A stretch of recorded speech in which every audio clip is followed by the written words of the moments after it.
Well, this is long overdue. Happy, very late Halloween, guys. It's been a crazy month for me, October, so I haven't really had time or energy to put out a proper Halloween video for you all. So, to compensate, here's a brand new episode of Lunatic Talks covering the Mad Chopper and Mary Vincent. Stay tuned. So recently I got a new job that requires me to wake up around 5 in the morning. Aside from the fact that waking up early in the morning is 100% not my thing, there's a creepiness factor to being out on the streets in the early hours of the morning. You never truly know what's out on those dark, cold streets or shrouded empty forests waiting, watching. Though the chances of actually coming face to face with a knife-wielding psycho are slim, it's not impossible. Such was the case for 15-year-old Mary Vincent.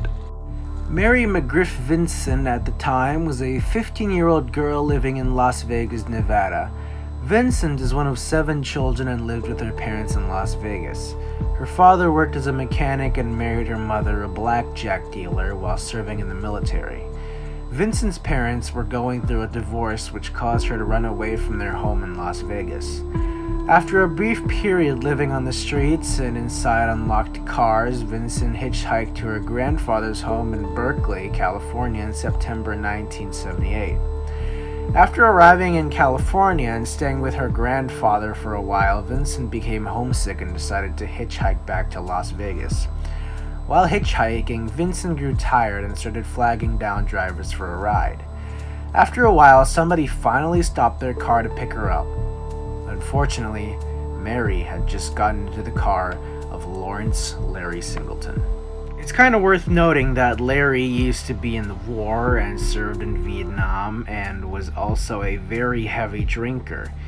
He used to have a wife and 2 daughters, but since his drinking got in the way of their relationship in terms of violence in which he would beat his wife and children, they got divorced, and so he was now living by himself, drinking himself to death and just being a sad, sad man.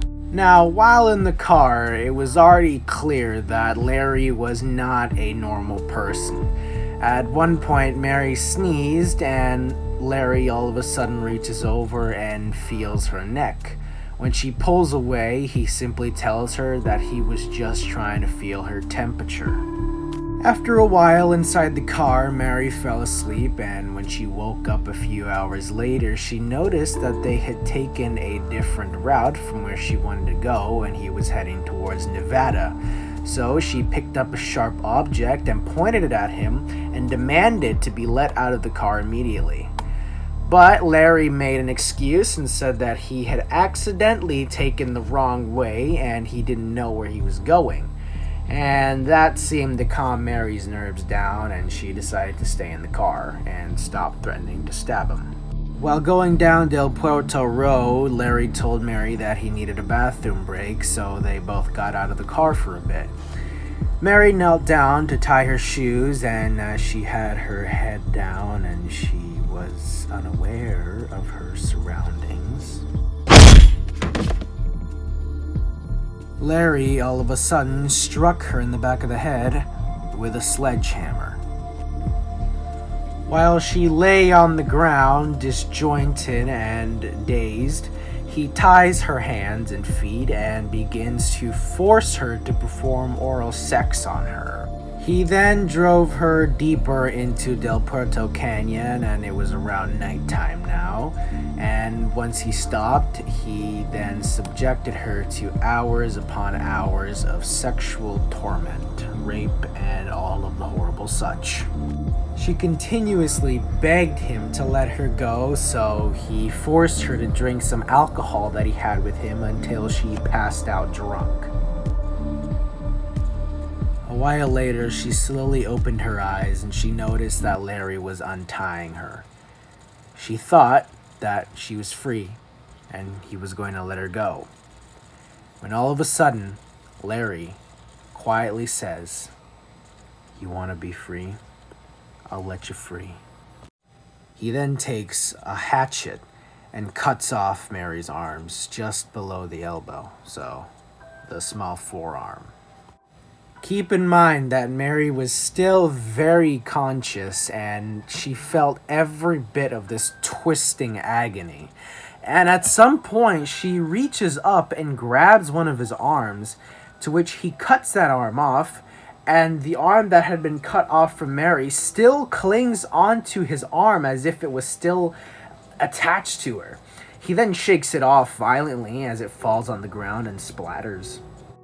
After both of Mary's arms had been cut off, she went into shock due to both, obviously, the pain and the loss of blood, and it seemed like she was done for. And so Larry, believing that she was dead, picked her up and carried her across the road and threw her down a 30-foot hole.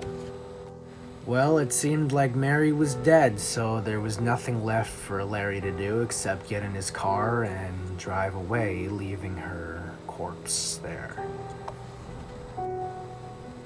But miraculously, Mary was alive. She was very much alive, although in shock and pain. She stuffed her stub hands into the mud and let the mud crust up so that it would stop the bleeding. And she somehow managed to climb out of the hole without any arms and get herself up out of the hole and onto the road. And she began her painful and long journey to find somebody to help her. On the way, she lifted her stub arms up into the air to stop the bleeding, and several times she fell and passed out, but like the strong woman she is, she would get back up and get back at it. Along the way, a car drove past her very quickly, might I add, and I mean, could you imagine seeing something like that? Just driving down the road normally one day, you're probably coming home from work or going to your mom's house, and then all of a sudden you see a naked girl holding her cut off stub hands in the air, just bleeding and stumbling, and it's a horrifying sight to think of, and it must have been an even more horrifying sight to see. Thankfully, though, later on, Mary ran into a couple that picked her up off the road and drove her to the nearest hospital. At the hospital, Mary's wounds were treated, and she spent the night describing and giving a very accurate description of Larry Singleton. So accurate, in fact, that Larry was caught soon after and was arrested. But it doesn't end there. In fact, that's part of the beginning. See, the thing is, as around the time, the maximum prison sentence that Larry could be given was 18 years. And that's not even the worst of it. Due to quote-unquote good behavior in prison, Larry was only given 8 years in prison before being let out.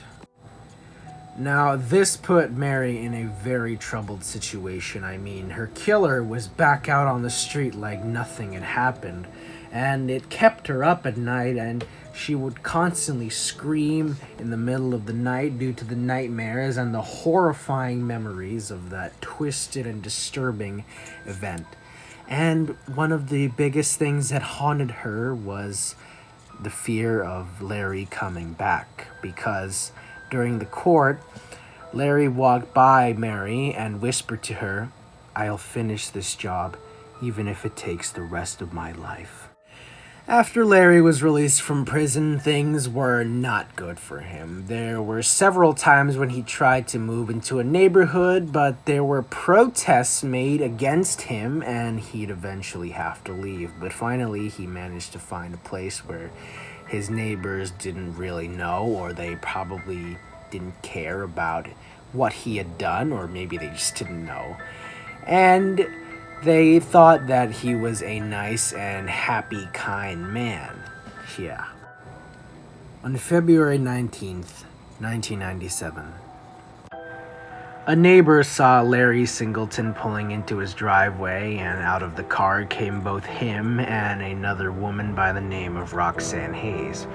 Roxanne was a prostitute that Larry had paid to spend the evening with and get a little down. A while later, two painters that had been hired to paint Larry's interior home arrived to the house, and it seemed as though Larry made the mistake of forgetting that those two were going to be there that day. One of the painters, named Paul, noticed that the back door of the house was open, so he knocked on it and called out for Larry, and he slowly entered inside.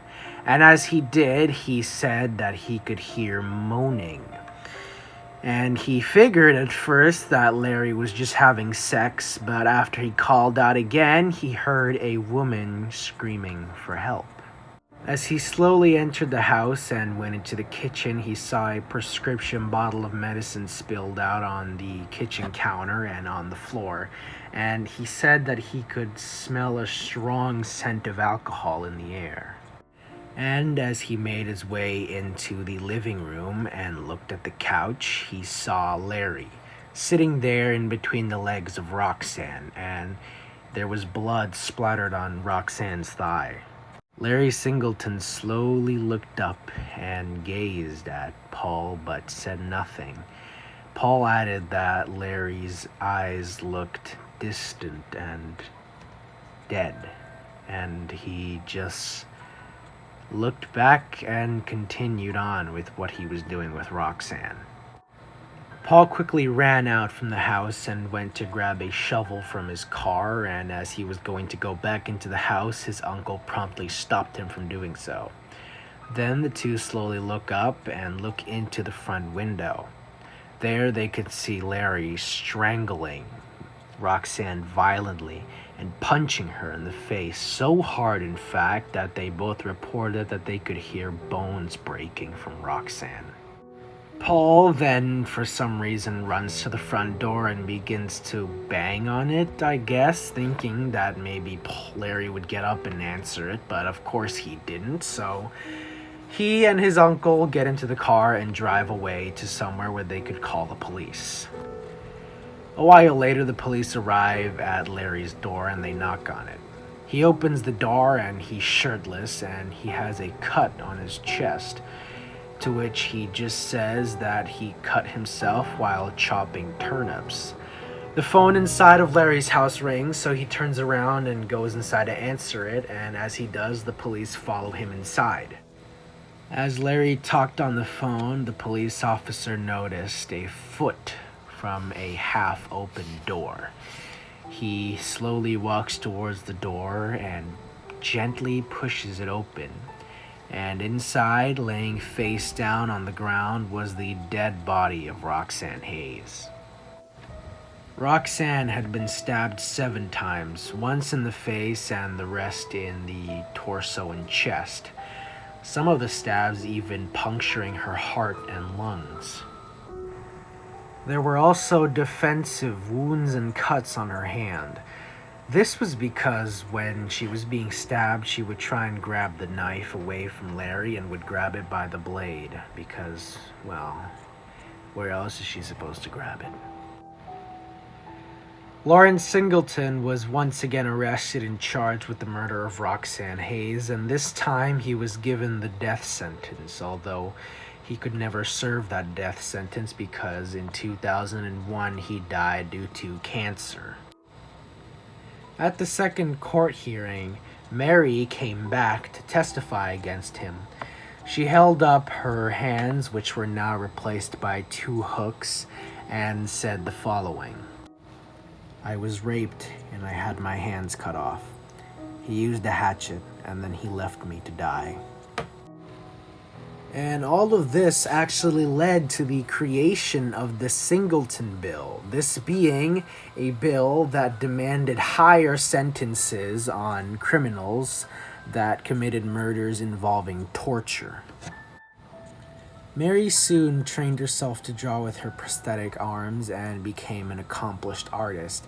And after the death of Larry, she says she could sleep easier now, knowing that the horrible monster that changed her life forever was now dead. And that was the story of the Mad Chopper and Mary Vincent. I hope you guys enjoyed this video. I know I should have brought this video out a lot sooner to you guys, but like I said, it's just been a crazy week for me, and I feel really bad about not getting a video out. So this one was just kind of unscripted. I kind of just went off with what I had researched. So if I seem to have stumbled over my words, that's why. I can't do really well without scripts. I kind of need a script to guide me through a video properly. So sorry that this episode of Lunatic Talks was not as grounded or as professional as some of my other ones, but it'll have to do for now. Anyways, thank you guys so much for watching. I hope you guys enjoyed this video. I hope you guys had a happy Halloween, and I hope you guys have an amazing November. Thank you guys so much for watching once again, and if you enjoyed this video, please consider liking, subscribing, and commenting, as that really helps me out, and it motivates me to make more awesome videos for you guys, and it motivates me to spend more time with you all, because you are all awesome people, and I thank you all so much for the support. So yeah, thank you guys so much for watching for the third time, and I will see you guys in my next video. Bye-bye.